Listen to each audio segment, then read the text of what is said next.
সরস্বতী পুজোর গোপন টোটকা জেনে নিন। মা সরস্বতী দেবী আশীর্বাদ পেতে হলে করুন এই কাজগুলি। নাম্বার 1, মা সরস্বতীকে হলুদ ফুল, হলুদ মিষ্টি, হলুদ বস্ত্র, কেশর এবং কাঁচা দুধ অর্পণ করুন। মা সরস্বতীর হাতে থাকা বইকে এই দিন প্রত্যেক বিদ্যার্থী একবার স্পর্শ করুন, পড়াশোনায় উন্নতি হবে। নাম্বার 3, সরস্বতী পুজোর দিন পাকা হলুদ কলা, হলুদ বস্ত্র এবং হলুদ ডাল অর্পণ করুন। মা সরস্বতী দেবী খুবই সন্তুষ্ট হবেন। পড়ুয়ারা এই কাজ করলে পড়াশোনায় ভালো হয়।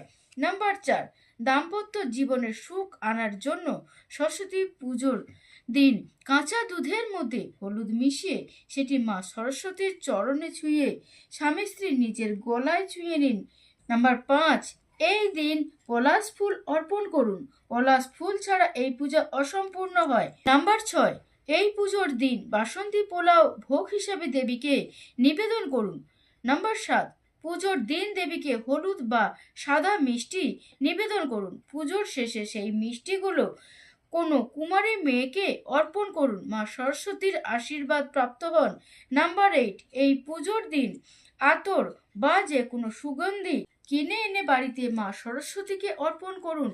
আর তারপর তা পরীক্ষা বা ইন্টারভিউ দিতে গেলে গায়ে লাগিয়ে নিয়ে যান। মা সরস্বতীর আশীর্বাদে ধন্য হয়ে জীবনে সফলতা অর্জন করবেন। জয় মা সরস্বতী।